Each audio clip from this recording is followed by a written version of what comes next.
The Catholic Morning Show. This is Iowa Catholic Radio. All delighted to have you here with us. Bo Bonner, Elise Kerr, Ayden Pugh, Alexia Baker.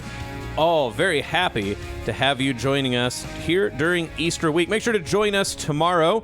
We'll have Father Peregrine Fletcher and Gary Michuda. It's going to be a wonderful show. We are 43 minutes after the hour. Let's turn to our final guest of the day. It is Weston Hayes, parishioner at St. John the Apostle in Norwalk, received into the Catholic Church Easter 2025, so a year in. Weston, thank you for coming on the Catholic Morning Show. Yeah, absolutely. Glad to be here. So one of the things I'm a convert to, and when you're there at the vigil and becoming Catholic, it can all just be such a rush that you maybe don't necessarily get a chance to really get to look at it. I'm wondering, a year into it, what was it like Easter the first year after being Catholic for the entire year? There was a lot that I look forward to. The Easter season, obviously, getting accepted into the church was a big deal. But some of the services, like the Good Friday service, was one of my favorites as I was going through the OCIA process. And so I really looked forward to those. And then with my family, I've got 3 kids. My oldest is going through confirmation right now. Nice. And my youngest is going through First Communion. Wow. She's got that coming up in 2 weeks. So we're all very involved with the church, but it's time to come together, and like I said, a lot of good services there that are really special.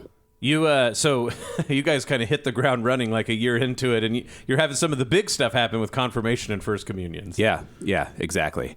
I'm a convert, but my wife was born and raised Catholic. She's from Cumming, went to St. Pat's Irish settlement growing up. And so I was a more recent convert, but she's always been there. And we've always had the kids active in the church. Wonderful. Even though I wasn't active, I was never opposed. I just didn't have the faith, right? I didn't have any faith. And so I always encouraged it because I thought it was healthy. I thought it was better than the other options out there. And the kids enjoyed it. And it was a big part of her side of the family. So, well, when you have something like, okay, your wife has been Catholic this whole time, the kids raised Catholic, but you weren't there yet. What was it like to come around and find yourself, there and ready to say, let's go forward with this? Mm-hmm. Yeah, it was interesting. It was a slow process in OCIA. My wife never pressured me to explore any of that. But we had started watching The Chosen together, the show, and I found it very interesting. And one night she had expressed to me that, I'm concerned that we're not going to be together in the afterlife, right?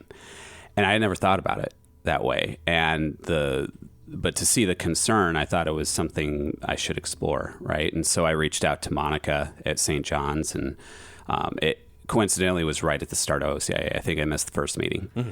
And so, I went in with an open mind.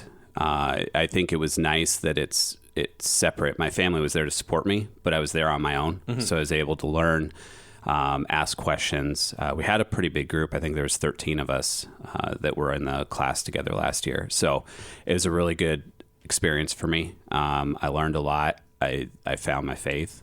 And answered a lot of questions, filled a lot of gaps in my life. Yeah, beautiful. Those pews, they'll get to you every time. Yeah. Monica's kids back there. Yeah. Oh, geez. I know. No, so when it comes to that idea, maybe, if people aren't, familiar, with your story, then, so coming into this, right, what would you classify yourself before this? Like, what were you raised with in terms of religion or Christianity or familiarity with it? So I was raised with basically none. My parents were not religious at all. In fact, the only church I went to, one of my grandmothers, she was a Presbyterian, and maybe like 5 times I had gone to church with her when I was staying with them. So really nothing. I actually got baptized into the Mormon faith when I was 18. I lived in Arizona in a predominantly Mormon town, and that really didn't last long. And so I basically went without any church or faith in my life for a long time. Been with my wife for 21 years. and she's gone through, spells of being active and inactive, but she's definitely always had the faith, but she's always been good. It's never been like a battling point for us. She's just always encouraged me to go. With her, I was, kind of like a kid home from college. I went Christmas, Easter, nieces and nephews, getting baptized, things like that. But I didn't go regularly. And what I find interesting on that one too, so two things that I appreciate you talking to us about. On one hand, the sort of easy way to think about this is, okay, so yes, someone marries a Catholic and they have sort of Christianity in the background, and so they just go ahead and say yes, and then maybe over time the spark of understanding the faith grows.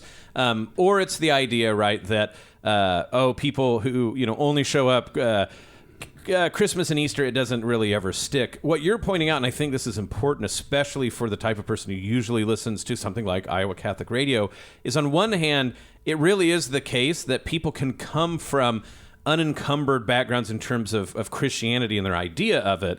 But it's also the case that the small things along the way, yeah, sure, maybe Christmas and Easter 15 years ago, one-off didn't mean like particularly much to you then, but it was sort of that accumulated way of being familiar with these things that eventually brought up your desire to find out more. Do you think that's fair to say? I do. I think there's those little trigger points. I think when you're in church and you're at a service and you see somebody who is, say, sitting in the pews when everybody's going up to receive the Eucharist, right? I think welcoming them in and encouraging them on their journey, whatever that is, whether they were dragged there forcefully or whether they're exploring their faith. I think it's important to have an open mind with people like that. But yeah, I think I've always had, every time I went to church, I always had a really good experience with it. Father Dan, he was at St. Pat's and he's at Norwalk now. He actually married my wife and I at St. Pat's prior to us, or prior to me joining the Catholic faith. So he's always been a big part of our family, baptized all our kids, everything like that. But yeah, all those little things. And then you never know what the trigger is going to be. Mm-hmm. It's an odd question that I probably at a different point in my life might have dismissed, because I had never really thought about like the afterlife and never thought about, saving my soul or anything like that. Right. And I don't know why at that moment in time it clicked, and it just everything after that just made sense. The OCIA made sense, and then talking through everything, it answered a lot of questions that I think I always had, even though I wasn't asking them necessarily. Yeah, there's a poet that says that if he lived a very dissolute life, had difficulties, but eventually, right, he converted, came around, all these things like this. And he talks about it that he felt like there was a string that never was pulling him violently, but there was always a string sort of like inching him along in these sort of, his life that led to the church and where he came back to the church. And so I think, on one hand, you talk about like little moments that accumulate, but there's also, God's providence about tugging at our heart at just the right time. Mm-hmm. And I wonder if that was something that, sounds right to you, that you look at your life and, like you said, your wife wasn't sort of like browbeating you about it, let you sort of develop on your own, but there were these tugs on the string at very important times that, because people were willing to be charitable to you where you were at in your journey, that those little tugs kept pulling in the right direction, and you didn't feel like you needed to resist it or pull against it or things like that. Mm-hmm. Does that sound right? Yeah. No, 100% it does. I think you do get those moments, right, where you get that clarity or you get those tugs, and it can happen through a lot of things. But, I go back and I have these individual memories where I felt something that I couldn't explain. And I think all those, like you said, they tug you in the right direction towards what the ultimate path is. One of the things through OCIA that was interesting to me was some of the stories historically of individuals that did not lead, holy life by any means, but something at some point directed them towards the church and learning about it and establishing their faith that way. And I guess that was not that I think I was some sort of bad person by any means, Right. but I didn't live a holy life at all. And, and so it's nice to know that, you have a path forward still with Jesus and with the church. Regardless, I just think you have to go in when you decide to make that decision, not going in force, not feeling like my wife, this wasn't a, you join or I'm going to leave you situation, right? It was completely on my own. And I'm not one to be swayed easily, right? And so that allowed me to go in with a really open mind and learning. And it was, like I said, it's just a good process overall. I enjoyed it thoroughly. No, I mean, this is just wonderful stuff and thank you for being so open to talk about it. Another convert saint, we have St. John Henry Newman, and he'll talk about, and it can seem really dorky, he'll talk about notional assent and real assent. And what he means by this is it's easy to be like, okay, I heard the argument, and it either sounds like the argument is good or not. It seems reasonable. But real assent is this sort of way that in our life, events, the accumulation of witnesses, the sort of fabric and web that we weave together to make sense of life, eventually this assent becomes real. It's something that happened to me, and I have to respond to it. And I wonder for you, like you said, some people there's converts that read their way into the faith, but for you, it was this, it really does sound like the real assent, that there was times when something began to make you think there's a different thing that needs to happen in my life. I'm going to walk towards that. And then when OCIA finally happens, what notionally happens, the sort of ideas that they give you, you said they fell into place because that groundwork beforehand was really ready to go.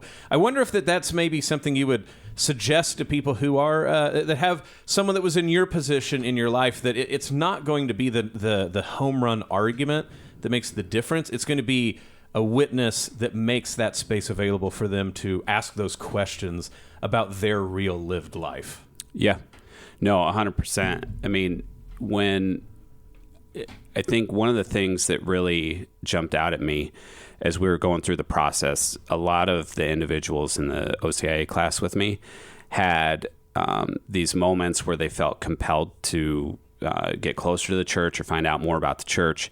And it was usually when they were looking for direction in their life, right? Maybe they had something horrible happen in their life, but they were looking for help. And so they reached out to God and prayed for that assistance or that direction on what they needed to do.